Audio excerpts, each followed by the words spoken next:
Let's start with Texas Tech. They needed a deep breath. Of course, they are in a position at 6-4, already bowl eligible. Their last time out, they were beaten at home by Colorado. After the win the week before, a great win against Iowa State on the road. Yeah, it was a fantastic win, and they needed that. They needed the bye. Like you said, now they've got to keep winning. They've got to Oklahoma State this week on the road. Well, that's a good team to play if you want to keep a winning streak, because they are mired in a losing streak right now. And look, if you're Texas Tech, you don't want to go up to Stillwater and be the team that all of a sudden loses a game to them this year when they haven't been competitive in but maybe one or two of the Big 12 games since that started. Yeah, Texas Tech needed that breather after the way things have gone over the last month. They're at 6-4.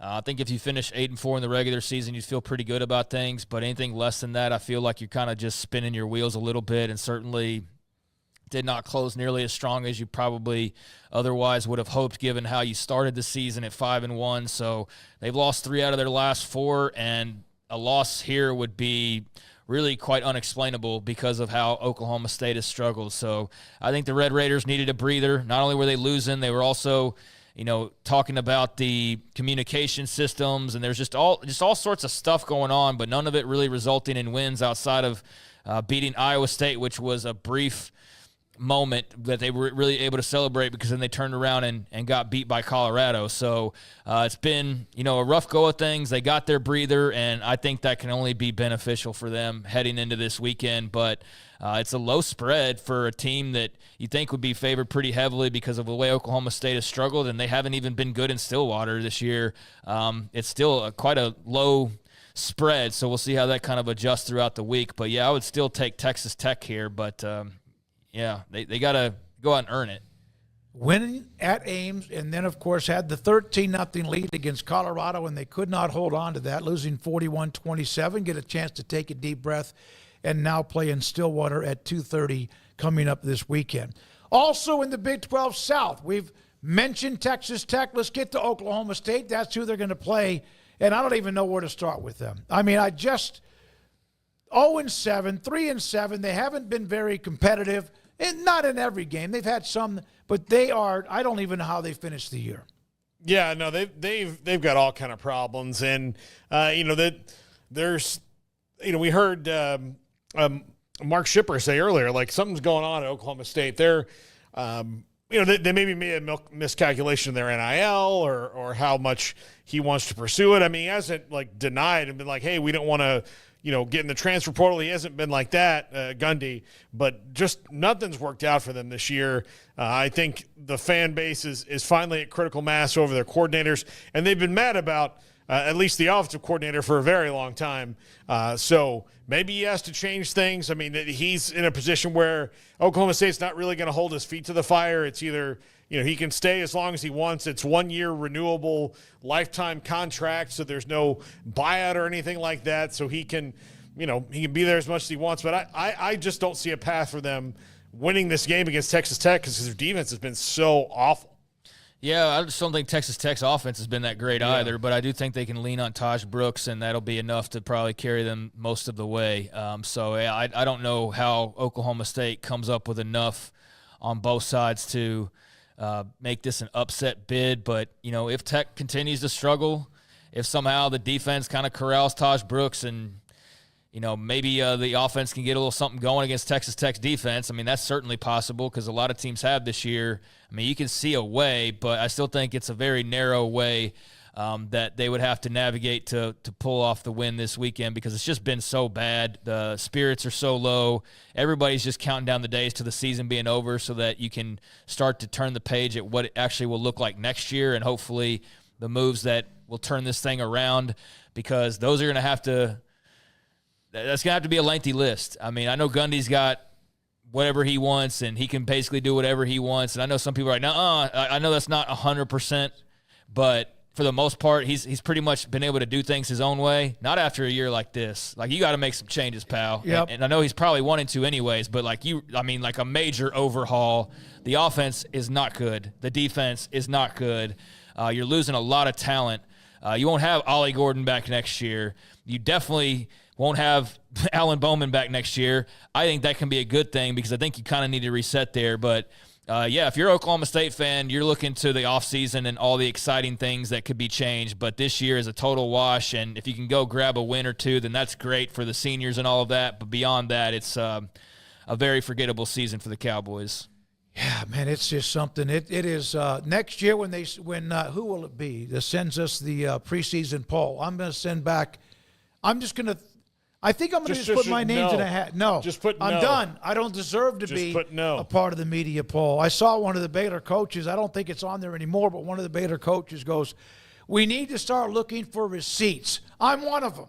I am. Not only that, but also with Arizona State, BYU, and Colorado. I got called out this week on Twitter, and I was like, look, man, I was way off. Yeah. I mean, I had it upside down. I mean, dyslexia is where you get the words, like, crossed up in letters in your head. I just have – it's upside down. I had it – is there a disorder that makes you look at things upside down? Because that's what if you look at my picks, and I had our intern tweet out a graphic like an idiot, so it would be in permanent mark on the internet forever, so you can see it. But, yeah, no, I was way off. Yeah, I mean, that poll has been beaten to death. I mean, it's been pretty clear for like 6 weeks. People have just really clung on to that preseason media poll.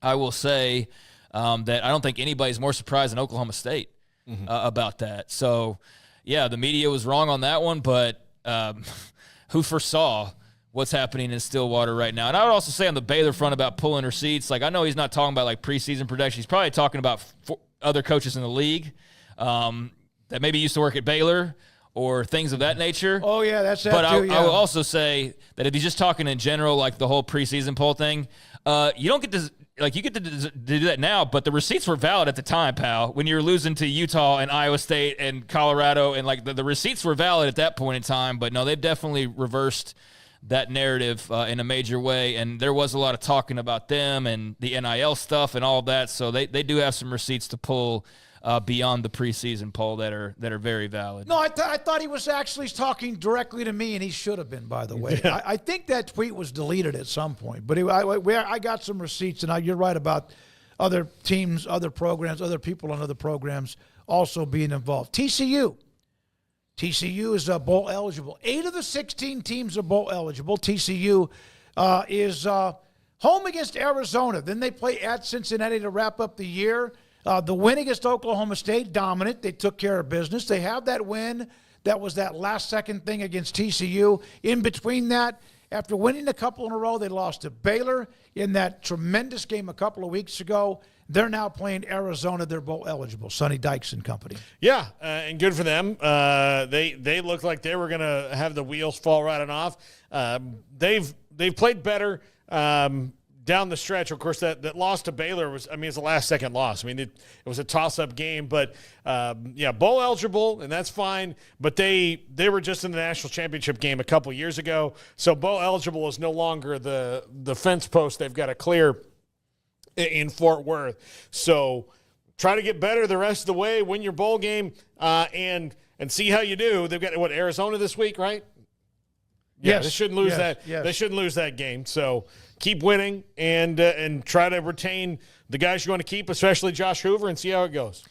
Yeah, Josh Hoover's been really good. He's not turning the ball over of late. He had that little stretch of 2 or 3 games where he's throwing a couple picks every game, and that was really hurting them, even though they still found ways to win some of those games. But he's a good talent.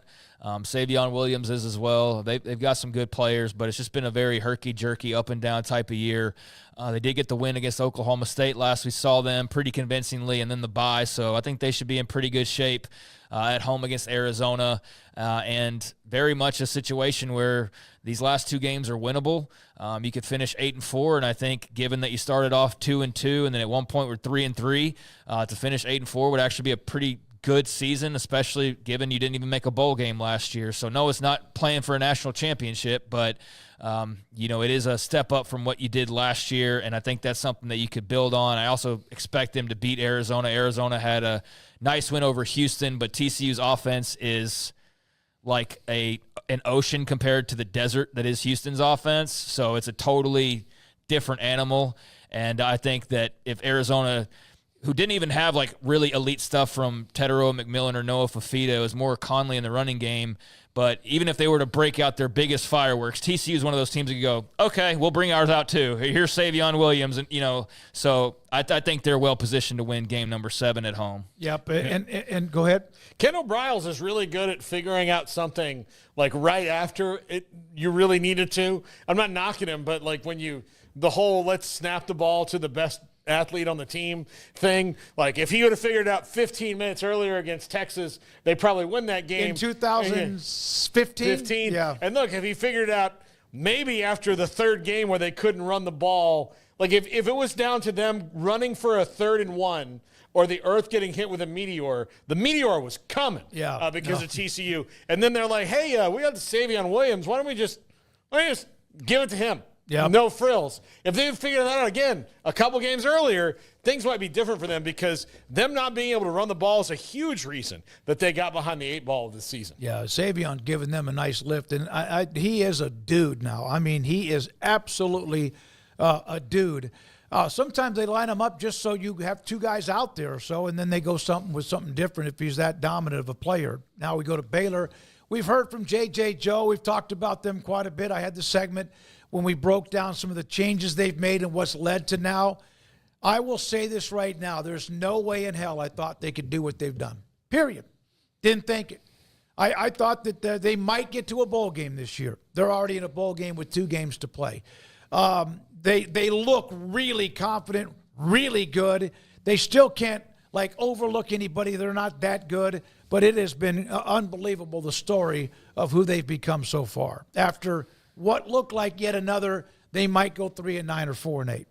Well, I always believed in them and knew they would be here. I never had any doubts in Dave Aranda and company. No, I mean, they've simply stepped up to the pressure and handled it with complete control and excitement and all the positive kind of traits and emotions that you could possibly want for a team that was down in the gutter in that first month of the season and had a couple of options about how they wanted to move forward. And one of those was play like you've been playing, not finishing games, allowing other teams to come back and take wins from you. And you could have gone down that path and you would not be going bowling, and your head coach, they might be finding a way to find all that money to fire him. But instead, he's back. You're going bowling. You can win 8 regular season games. You can win 9 games overall. You can do a lot of really cool things still. In this stretch they've been on of you go and beat a rival like Tech in Lubbock. You go beat TCU the way they've beaten you so many times in recent years with a dramatic walk-off field goal. You go to you have Oklahoma State here. You haven't beaten them in the regular season in a few years. You beat them in a game where you just pulled away and you kind of showed those signs of that you learned your lessons or that you are now more capable to apply those lessons. And then this past weekend to go and do something that's never been done in program history and win in Morgantown. I mean, those are just really cool accomplishments that have occurred along the way. So I said if they go win a couple weeks ago, and then I said it again last week, I mean, if they win this game, I could see them winning out. I could definitely see them winning out. I expect them to win this weekend in Houston. I think it'll be a real big challenge. But I just think they're a more complete team. I don't think there's any question about that. Yeah. They have a much better offense. They don't have a better defense, but I think their defense is good enough to do what they need to do against Houston's very much struggling offense. So I like this matchup for them. I like them to make it 5 in a row and then come back for what could be a very interesting game against Kansas in Waco. Yeah, that one, especially if Kansas can get Colorado this week. Right. I mean, that one's going to be very, very interesting because Kansas will be playing for bowl eligibility when they come here to Waco. And Jeff Grimes against his old team. Yeah, Jeff Grimes versus his old team and all that. Again, if they can get Colorado, we'll see. That's a big one this weekend. But on the Baylor front, I mean, we've talked about them at length today. I'm just floored by what the coaching staff has pulled off because 2-4 6 weeks ago, and because there's 2 byes in between that, but 2-4 going into the bye, it was over. Like, I mean, we're sitting in this room talking about, well, all right, well, who do they get? And then kind of running up against the the same even 6 weeks ago. It's like there's not going to be a lot of guys that you can just like Baylor can't go steal a guy.